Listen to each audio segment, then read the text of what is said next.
Good morning. We are on Daf Ayin Hey Amid Beis. We are about 15 lines from the top at the two dots. So the first words of the line, Amar Rabbi Acha bar Chanina. So in the Mishnah, it says the two malachas that we're talking about is mamachka, which Rashi explained in the Mishnah is smoothing out the hides by removing the hairs and in order to make it smooth. And we'll see any type of smoothing out is going to be mamachik and machatre, and one who cuts it down to size. So Rav Acha bar Chanina said, "Ashof ben ha'amudim b'Shabbos chayv mishum mamachik." Somebody who smooths out, who rubs something down to smooth it out between the pillars is chayv mishum mamachik. What's this between the pillars? So Rashi says it's the pane between the pillars, the area between pillars, which the Romans used to have pillars in front of houses by windows, by doorways, and so smoothing out the area between the pillars in order to make it comfortable to sit or to set up there. That's what this is. Tosa says that wouldn't be mamachik. That would be at a house. We learned earlier that if somebody smooths out the ground in a house, that's boneh. That's a part of construction. Rather, what this is talking about is we're still on hides, but if somebody takes the hides and the way they used to stretch the hides in order to keep it as pliable and as large as can be, they would hang it between pillars, between pieces of wood, and stretch it, and somebody who smooths it out there is chayv mishum mamachik. Gimel dvarim sachli Rabbi Ashi or Rabbi Asi. There are three things that Rabbi Asi said to me. Mishmeidu Rabbi Shuba Levi, in the name of Rabbi Shuba Levi. Hamegari Rashi Kalunsias b'Shabbos chayv mishum mamachik. Somebody who scrapes down the head of bed of the bed frame. So they used to have curtains over the bed, and somebody smooths down the top is mamachik, smoothing down the wood. Posts. Sorry. Amagari Rashi Klutzi is chayv mishum machatich. That's cutting it, because he's cutting it down to size. Hamamareach retia b'Shabbos chayv mishum mamachik. However, somebody that smears a bandage, they used to put cumin and other spices onto a bandage, and somebody who rubs that around is mamachik. And somebody who smooths out a stone is going to be chayiv because of makah b'patish, which is the completion of a vessel. Now, what type of stone are we talking about? It has to be that the stone is already cut to size, and it's already the size it needs to be. Because otherwise, if you're just like the first statement of the Kalunsios, these bed frame posts that need to be rubbed down to size or sanded down to size, that's going to be mechatech, the cutting to size. So to the stone, if he's chiseling away at it in order to make it the correct size, that would be mechatech, cutting something to size. Rather, over here, it's already to size, and he's smoothing it out, whether he's etching in design on the corners or in the center, or he is just smoothing it out in order for it to be nice and smooth. All that would be makah b'patish, the completion of this vessel.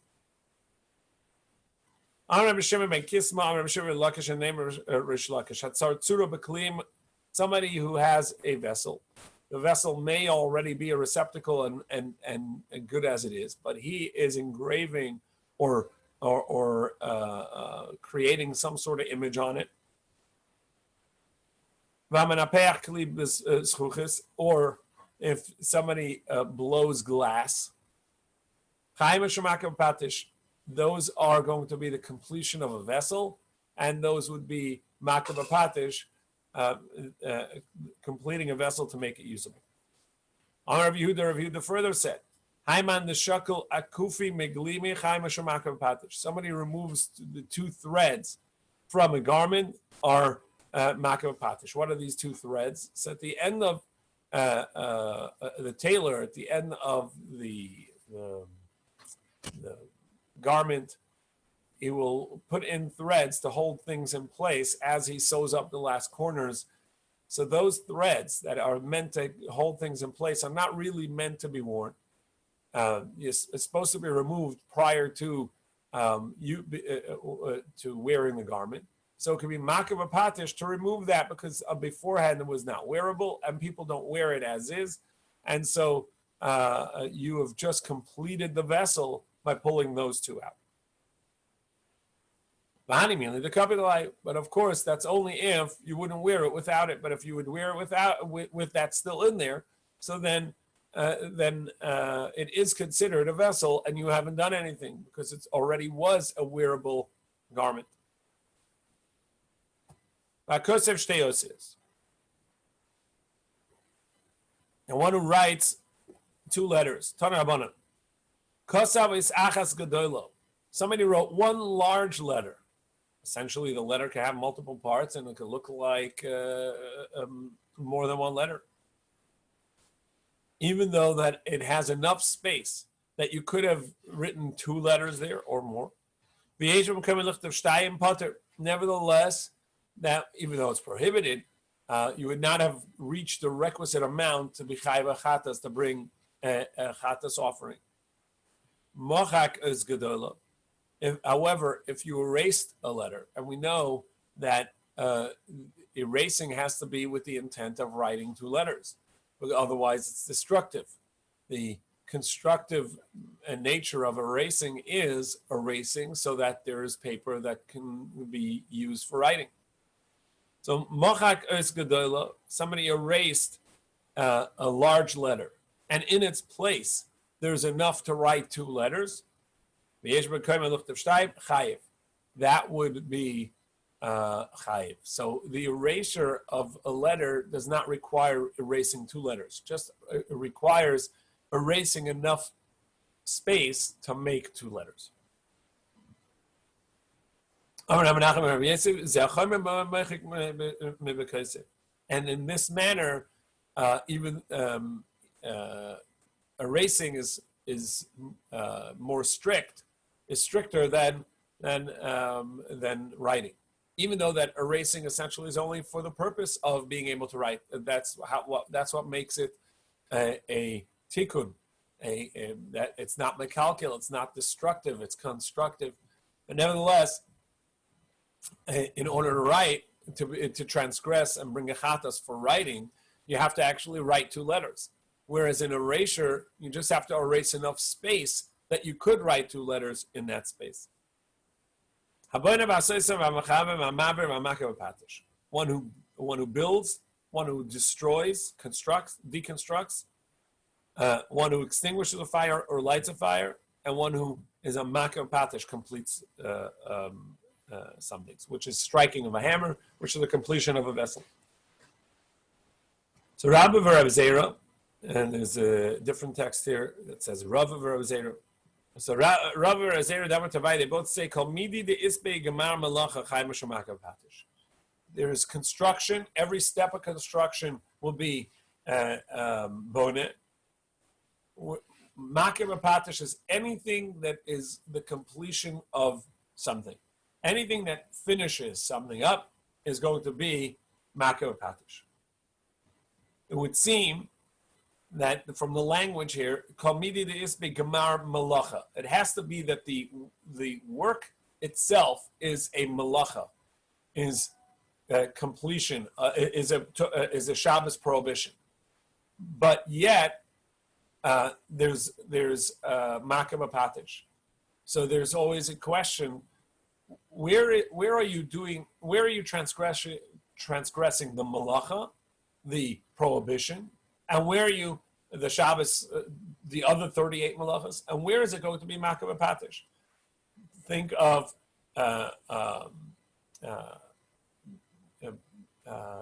we had before with the stone pointed out that by chiseling away at a stone, essentially that's mechatech. You're cutting it to size.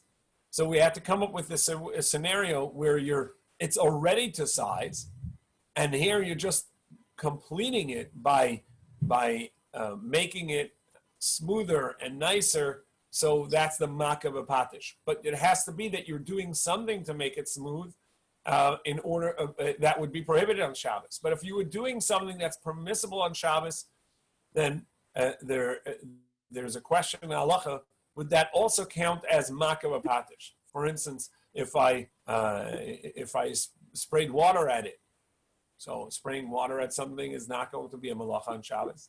So I washed it down. Now I can use it. I made a vessel, it's all dirty, and now I wash it down. And I want to use it as a mug. So I completed the vessel before Shabbos.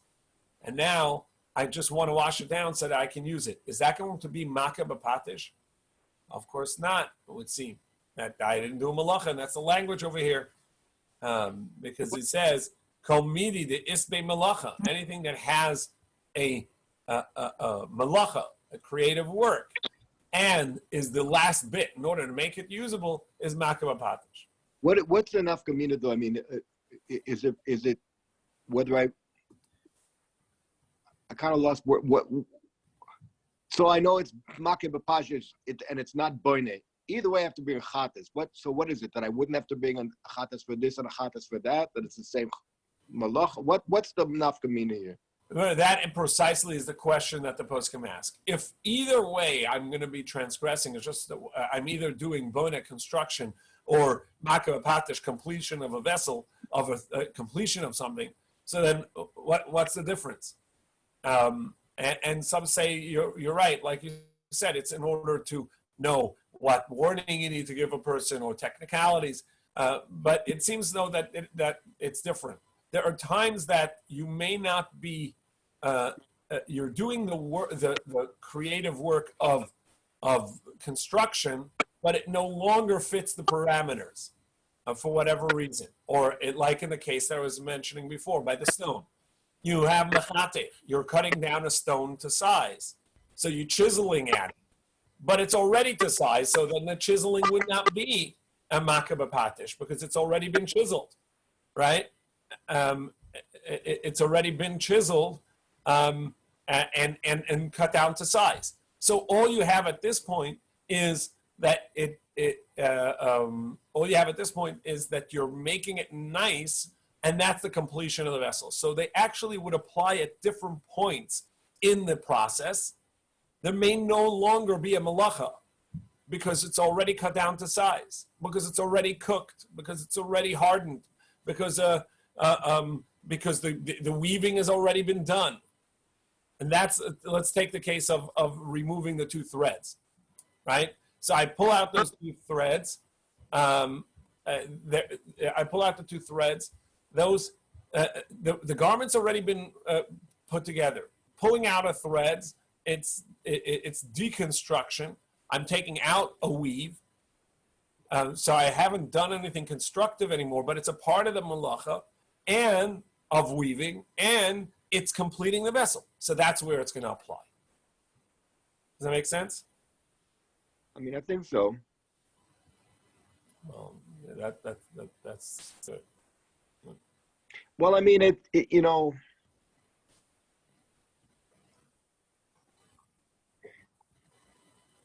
I mean, it makes sense in the sense in terms of learning. Well, these are the 39 malachos, and these are the toldos, et cetera, et cetera, et cetera. So you have to have an idea of what each malacha is, because you might have thought, well, you know, polishing a stone is not. I mean, it's already, everything's done, so just polishing the stone, that's not a malacha. Yeah, it is. It's makabah patish. So it's like it's conceptually to let people know that there's that final stage is also its own category. But I thought it was going on like the unshin he's going to be a chattas for this, he's going to be a chattas for that, he's going to bring a chattas for this, he's going to be a chattas for that. So if it's the same malacha, then he only has to bring one chattas. Right. That's what I'm trying to say. That it's not the same. He's not doing the same malacha. It's me'ain malacha, similar to the work that we would have been doing, meaning that he's chiseling at the stone. He's pulling out threads from the garment. He's blowing the glass, right?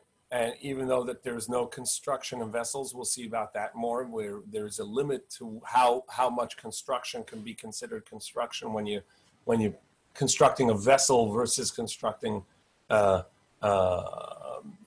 something to the ground. You're doing construction. Either way, but you're doing the acts of a malacha. However, they would not fit technically in the malacha. Somehow, if it's completing it, it will count as makabah patish. So I just wanted to point out that from the language here, it seems to say that this vague term of completing a vessel, the last hammer blow, which is sort of this, you're not constructing because that would be bonnet. You're not deconstructing because that would be soser.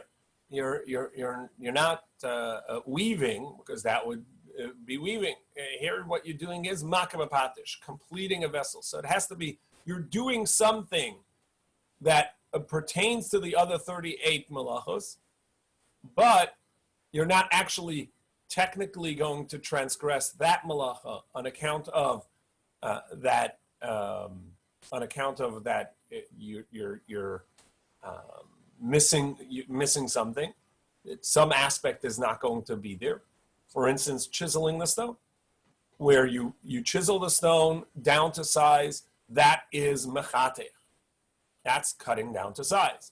But once you've already cut down to size, and what you're left with is that you're just chiseling it to make it really smooth and really nice and maybe even make an engravement or something, that's where you're going to be transgressing makabah patish.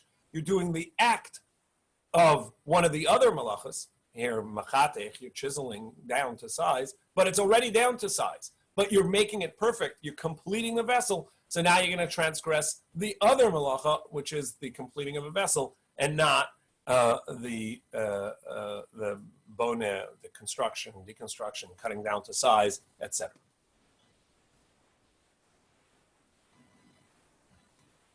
Elu avos malachas. The Mishnah and it would say these are the principal malachas. Elu, these lafu kemen Rabbi Elazar. That would exclude Rabbi Elazar the machayv al todem b'makamav. Rabbi Elazar says that the principal malachas and their secondaries are all going to be really essentially principles, in the sense of that if you did the principal and one of its secondaries, one of its toldos, in the same lapse, you would bring a chatas for each one. And we saw earlier that the point of the Mishnah is that if you have a principle and you transgress one of the secondaries, one of the toldos in that principle, together with that principle, the tolda b'makam av is not a malacha. That if you did the secondary together with the principle, you will not have done the malacha. For instance, you planted a tree, so you took a sapling, you put it in the ground, forgetting that it was prohibited on Shabbos, and after you put it in the ground, you pruned a few of the branches. So pruning is a tolda of planting. So you did the two of them. Rabbi Eliezer is going to say you need to bring two sin offerings, two chatases. And the Chachamim and our Mishnah's point is no, that a tolda, the pruning, which is a tolda, a secondary malacha of planting, because it enhances the plant's growing. There, you're going to only bring a sin offering for the principle. And the language of Rashi seems it's not even a transgression. You haven't even done a malacha in the secondary. But the main point is that you're not going to have to bring a sin offering for the tolda, for the secondary, only for the principal. Chasar achas. In our Mishnah, it says 40 minus 1. Lafukim and Rabbi Yehuda. And this is to exclude Rabbi Yehuda. The Tana of Yehuda, Meisif es ha-shovet v'ha-medaktek. Rabbi Yehuda includes shovet and medaktek. And these are parts of setting up the loom. Setting up the loom takes the vertical lines have to be stretched around the rod. And after they're stretched around the rod properly, then those rods will be put into the loom. And when they're in the loom, then you can put it. You can set it up in a manner that the heddles will lift the even and odd numbers, and you can weave through it. But that stretching of it and putting in place and making sure that they're not overlapping each other, and there's a specific tool that was used for that. A tool that either to bang the rods. There was something that would bang on the. Let me see if I can get the image over here. Something that would bang on it to separate them. So here I have an image. I don't know if you can see that, but basically there's the rod and there's a pick of sorts that would pull the thread away from the overlapping. And that would be shovet and medaktek. So it could be something that would bang on it to soften it, to stretch, or pull the threads apart. And so he says that Rabbi Yehuda says that too is going to be a principal malacha. Amrullah in the Chachamim Setim shovet arehu bechlal mesach. No, that the mesach, the making of the vertical lines. That includes the separating of the lines, the shovet, and medaktek arei b'chlal oreg, and medaktek, and making sure that they're not overlapping is going to be a part of the weave. So that's already included in the previous malachas, and we don't need a separate av for that. So according to Rabbi Yehuda, we're going to have more than 39. The Mishnah now is going to get into, and for the next bit, we're going to get into back to the prohibition of carrying on Shabbos. Whereas earlier we were learning about what at the beginning of the Masechta, what constitutes having crossed boundaries, and then we learned what is allowed to be, what's considered being worn versus what's considered a masa being carried. Here we're going to get into the limits. What counts if I have dust or lint in my pocket? That doesn't count as carrying. It has to be something of substance. How much counts as substance? So we saw in regards to food, we've seen this before, that the minimum is a grogeres. It's the size of a fig. What about animal feed? Or many other things? We're going to see what is the minimum amount for carrying that would count as the malacha of the last malacha mentioned in the Mishnah of motzi meshus, somebody carries from one domain to another. So the Mishnah says, "V'od klal achad amru," and there was another principle said. So we started off with klal gadol in this parak, a great principle. And we have the 39 malachas, and now we have one more principle. What's the other principle? Kala kosher lahatzniya umatzniyan kamayu v'hitzio b'Shabbos chayv chatas. Anything that is appropriate to save, meaning something that there's enough use and it is typical for people to try and save this, and you have enough that you would save, then chayv chatas, and you carry that out. That is called carry. So that's the principle that we say in carry. If people would, this type of thing, this type of substance, is something that people would typically put away, meaning they would want to hold on to it, and it's something that not only is the substance that, but it's also the amount that people would want to keep. And you carry that, that's high. But anything that most people would not want to save, or even if people want to save it, but it's not something that the amount that people would save, and somebody carried that for Shabbos, then you wouldn't be chayiv. You wouldn't have to bring a sin offering unless you are the person that would save it. Now Rashi over here, we'll see, there's a discussion. Did you have to already have saved something like this in order for it to count as a substance of matter for you? Or no, even if you would, but you haven't yet. So there's a discussion here in Rashi and Tosos, but that is a question. Perhaps there's a distinction between a poor person and a rich person. The idea is in our something, even though no one else would save this, if you would save it or you've already saved it, then it's something, when you carry it, it's going to be it's going to count as a substantive matter, and it would count as carried. So kol hakosher latzniya, anything that is worthy of saving. Well, fukemai, right?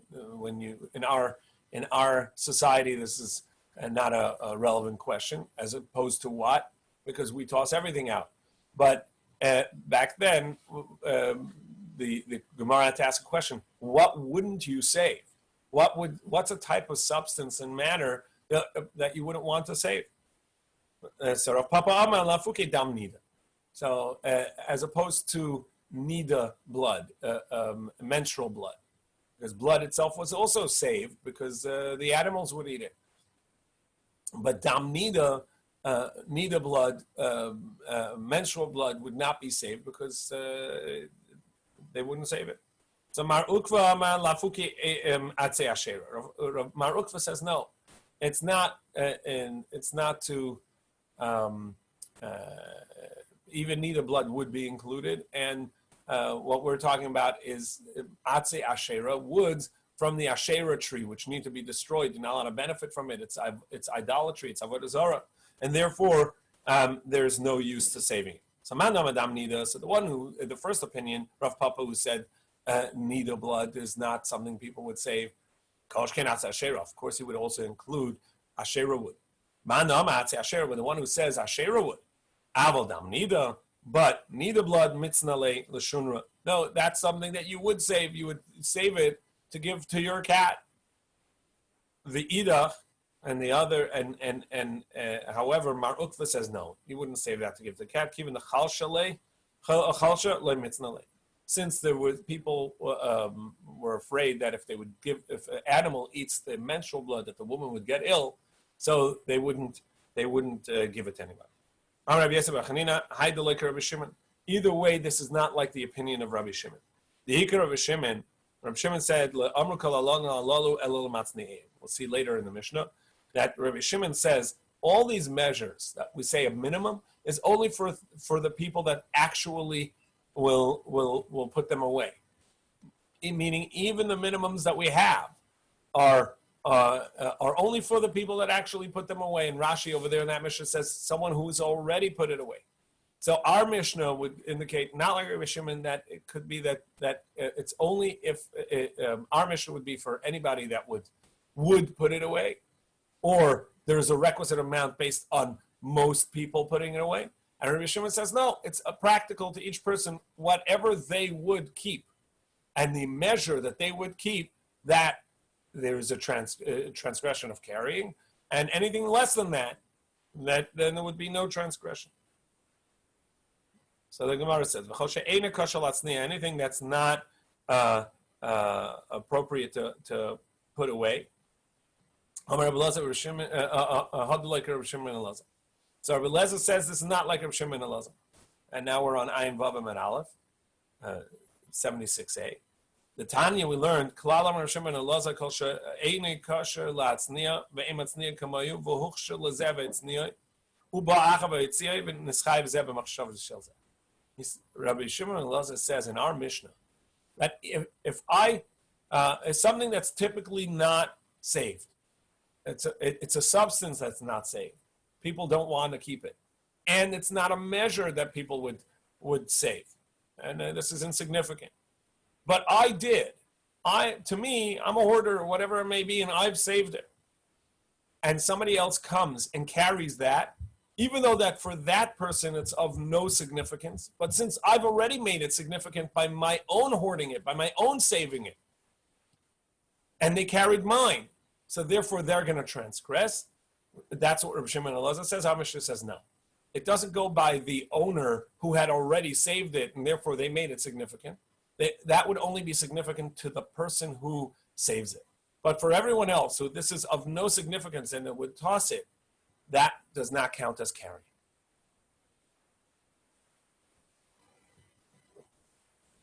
The Mishnah further says, Hamotzi Teven, we're going to get to animal feed. How much animal feed counts as carrying on Shabbos? So it's going to depend on what animal typically eats that, and the measure of one mouthful of that animal. So we see how much it Teven. Someone takes out straw. Kamloi pipara. Someone takes hay the size of a cow's mouth, or atza, kamloi pigamel, or some beans. The Gemara is going to explain. The size of a camel's mouth, an amir, kamloi pitaleh, and some straw, the size of the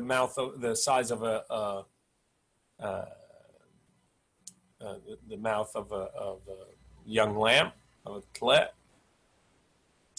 which Rashi tells us is more than the next, which is a goat, and asavim, grass, the amount of a goat.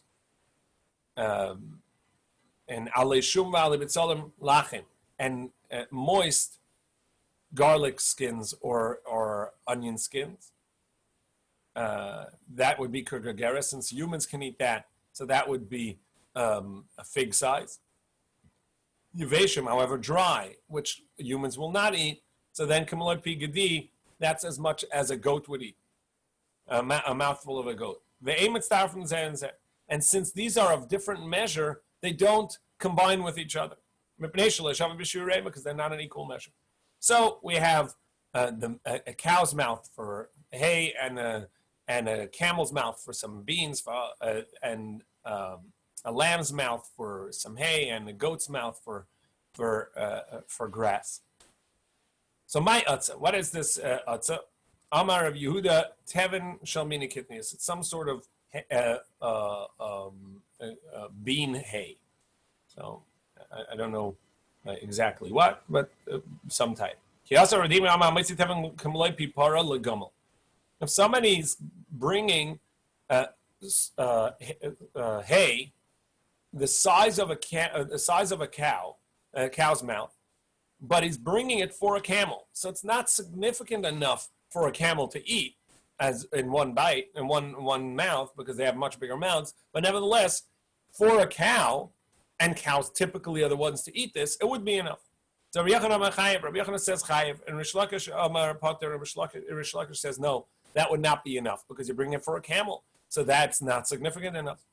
But Urta, that evening, Amar Rabbi Yochanan, that's what Rabbi Yochanan said. However, Litzafra, the next morning, Hadabe, he retracted. Rabbi Yosef Shapar of a Hadabe. Yeah, he was correct for retracting because since I'm bringing this out for the camel, and this is not significant enough for the camel, I haven't really carried a significant substance. Abai says, no, quite the contrary. His first thought is correct. The hachazi lapara, because this is a food that is typically given to a cow, and it's enough to give a cow, so you had the requisite amount.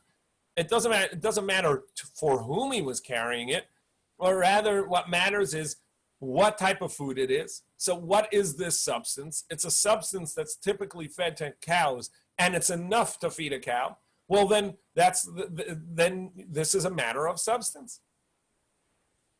Elakiyasa Ravin, rather when Ravin came, and we've seen this before multiple times. Rav Dimi used to travel from Eretz Yisrael to Bavel and back to teach the teachings from one academy to the next, and Ravin would do that. So when Ravin came, Amar, he said the teaching like this: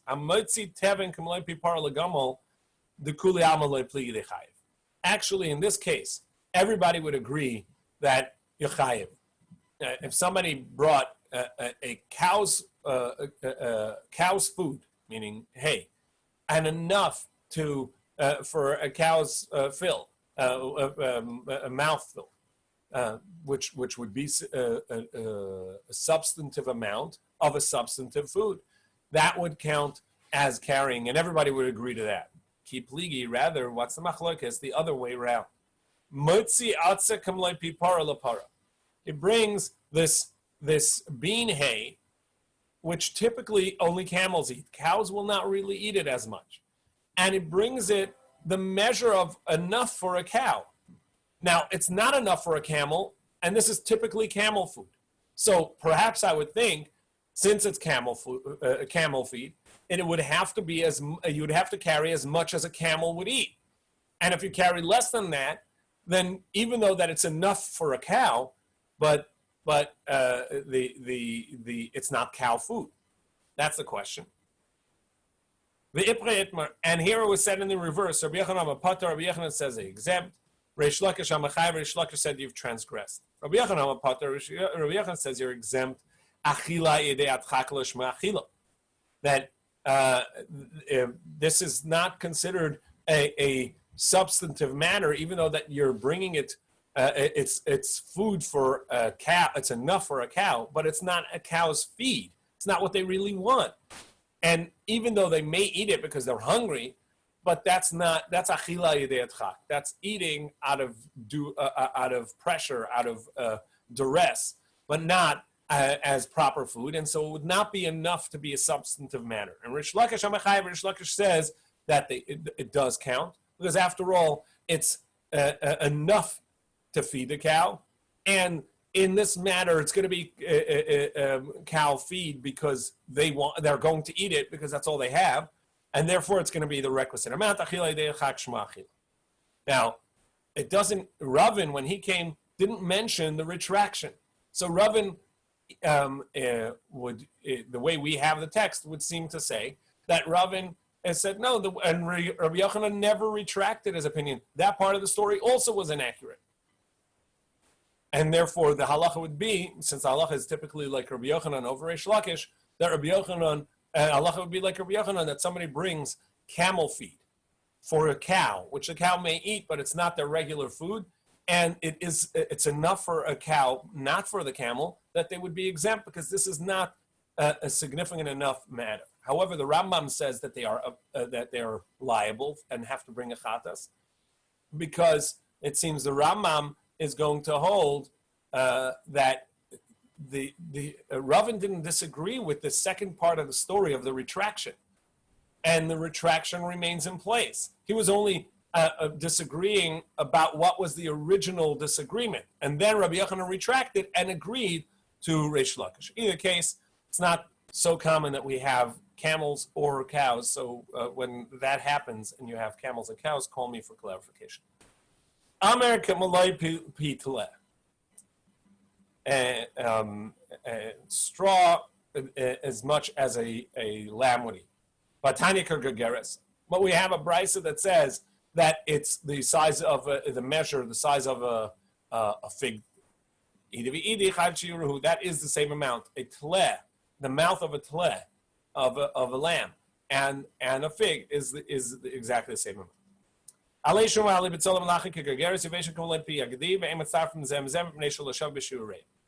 Mishnah said that all of these measures don't combine. So if I had a little bit of hay, and of this hay, and a little bit of that hay, one is cow's feed, and one is a camel feed, and I have enough for a cow but not for a camel, they won't combine, because the camel feed requires more than that.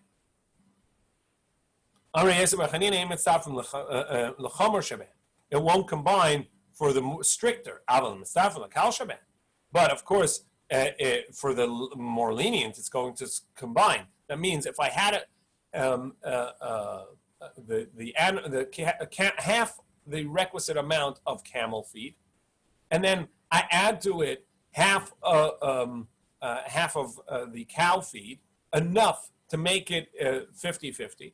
So of course now I have 3/4 cow feed and half camel feed for a camel. So then it's going to for sure be enough. So now the Gemara challenges: is this really true? Anything that that they're two different measures, they combine. Vatanan, we learned habeged gimel al gimel. For a garment, 3 tefachim by 3 tefachim is going to be the minimum cloth size. Hasak, and for sackcloth, 4 by 4 is going to be dalet al dalet. Or for leather, hay al hay, the minimum is a 5 by 5 patch. Mapats, and for mat, a woven mat, vav al vav, it has to be 6 by 6. Vatani Allah, we learned that these minimum size pieces of material, habeged ba'asak, asak ba'ora, or v'mapats, but start from zem, cloth and sackcloth and leather and mat will combine with each other. Va'amar Rishimon, and Rishimon explained matam, and the reason is because they could become tamei in moshav. Because when I'm using it as a saddle cloth, I don't care if it's a patched up cloth. I just want to protect the saddles, the back from the saddle, and so I'm putting a saddle cloth down. So therefore, it doesn't make a difference if it's patchwork. The tamei moshav. Time of the ruin, the time of Moshav. It's only on account of that I have a manner with which that the Moshav, the pressure on it, sitting on it, is possible to become tummy. But if I not for that idea that I have a way for it to be considered a joint vessel because I can use it as a saddle cloth, it would not combine on account of that they're different measures. Amarava, so now we turn the page. Involvement base. Amarava hachanami chazir l'dugma. Now here too they combine because I have a usage for it. What usage? He's a salesperson. He wants to show his wares. He doesn't want to keep all of his hay outside. So what he does is he takes a little bit of the utzah, the camel hay, and a little bit of the cow's hay, and a little bit of the goat's food, and a little bit of the lamb's food. And he binds them together and puts them out in front of his shop, so that people know here are some of the things you can have. And he actually puts them together in a bundle because he wants people to know that he has got all of these, and therefore it counts as a single unit. And carrying that on Shabbos would be chayiv. The Mishnah. We're going to finish the parak quickly. Somebody takes out human food in the size of a fig, chayiv, that would be enough to transgress biblically and have to bring a sin offering if you did so with a ha'alama, with a lapse.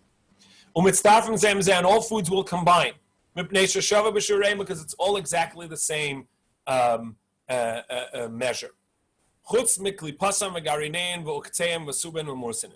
But it would not. It has to be food, and so the peels and the pits and the stems and the husks and the bran would not count as included in that measure. However, bean skins that are cooked together with it do count because that's a part of the food. So the Gemara says v'subin and mursel mitzdarfen. Bran and the husks, those are not a part of the food. Why not? We learned this, that we say that the measure of enough flour to make dough for that would require challah, which we say is 5/4 of a measure that plus a little bit that require challah. It's not only the fine flour. Hain, Vesubin, Mursinin. It's also the bran and Mursinin and the husk that's in it. Of course, a dough counts as a dough that way because people make bran dough, people make whole wheat, people make it that way. In regards to Shabbos, typically it's not eaten that way alone, so it's not going to count as food. Rabbi Yehuda however, Rabbi Yehuda said, "Chutz miklipi adashin amizbach lesemoyin." What's excluded is also the skins of beans, which get cooked together. Adashin in pulim loy, so it's only lentils and not beans. But the Brisa says both beans and lentils. Like Kashi Avachati about Tiki. Depends if it's new or old. New, Atiki my time, why old ones, why not? People don't like the skins in there because they shrivel up and it looks like flies in your food, and people don't like that. So therefore, the skins of the older beans will not be included in food. With this, we complete the 7th parak of Shabbos. We shall come back to you, Bez Hashem Yisbarach.